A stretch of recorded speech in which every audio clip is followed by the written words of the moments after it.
From the Computer History Museum, Dag Spicer and Donna Dubinsky.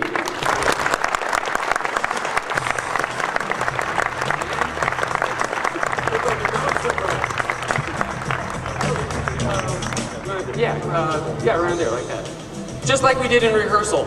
Yeah. Thank you so much, you guys. So Donna, you're like, Donna, by the way, is former Claris, former Apple, used to run Palm, and now is on the board of directors, right?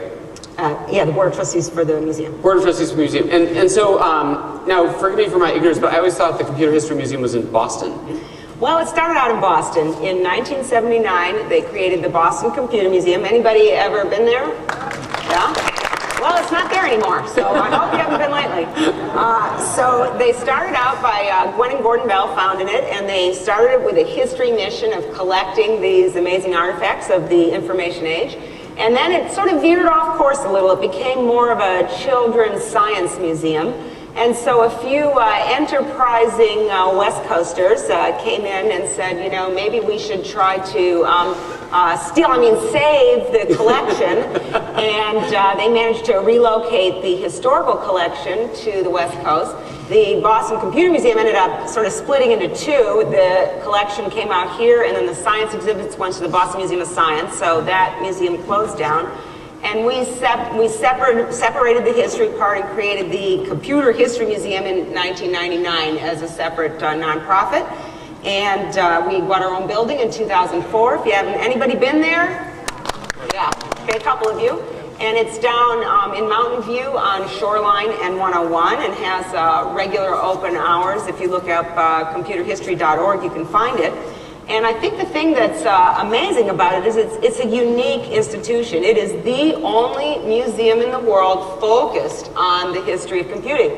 And given how amazing an impact computing has had on world history, you might ask yourself, why is that? Why is it the only one? Why is that, Donna? Well, we've got an aviation museum, I think, in every state in the country. We've got sports museums. We've got a quilt museum in San Jose. You know, how come we don't have more museums of computing history? And I don't know, but my theory is that because it's been pretty recent, and a lot of us, maybe not some of you, but certainly me and a lot of us have lived through these last 50 years, which has really been the time where all this has happened. So it's so close to us, we don't realize how historic it is. But in another 50 years, I think people will look back and go, wow, that is so amazing what happened in what is really the blink of an eye in the context of history, 50 years, where everything about our lives has changed, how we work, how we play, how we communicate, how we do medicine, transportation, everything. And a lot of it happened here. So is it now? It's an actual museum where you can go and tour, or is it basically like a closet? Well, it's in an evolution. It's a little bit coming out of the closet. Oh, that's good. Yeah, well, you handed me that one. And we thought there were no writers on working. No, it's at the core of the museum is the collection, and Dag is a key piece of that. And he brought some artifacts to show you in a minute. But at the core of it is the collection. If we don't collect the stuff now while we can get it, then we miss that opportunity, and some of these things get lost forever. So the number one part of our mission is to collect things.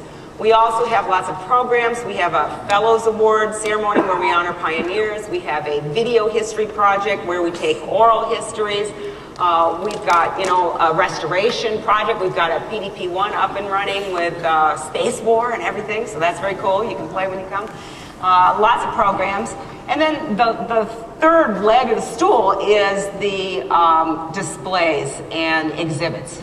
And what we have today is not really at the level of world-class kind of displays. It's, we call it visible storage. It's sort of storage with tags on it.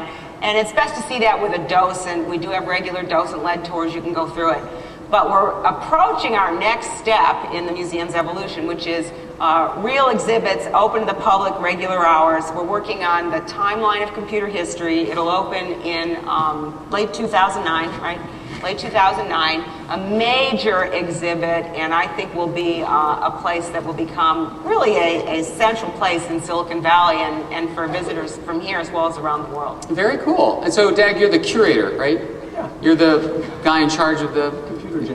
Computer So- janitor.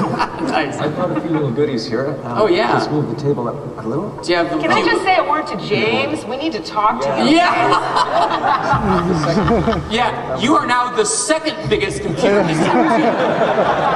I think he has more Macs than we do. While we were in the back, I was asking Dad, how many Macs do we have? That sounded outstanding. So, one of the things we like to collect are prototypes. And the reason is that prototypes tell you a lot about the process of invention and sometimes about different engineering styles.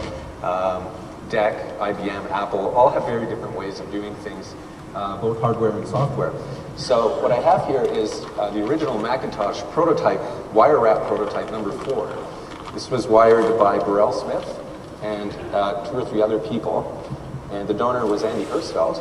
Wow, Macs are a lot better looking nowadays. Yeah, better, more ergonomic packaging. So yeah, hold it real slow so we can zoom in on it. So that's the circuit board of the original. This is a wire wrap prototype number 4. Oh, so hand wrapped. Hand wrap, I'll show you. Yeah, show the back. Have a You look can at see the front there, and then we'll... Wow. So that's all done by hand, fairly standard Only this audience stuff. would ooh and ah like that. You all get the best zealot award.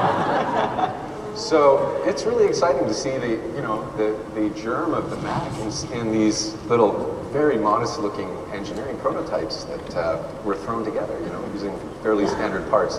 This is a standard breadboarding board here. Now, And how would you get something like that? Like that's a good question. That's worth real money. Well, yeah.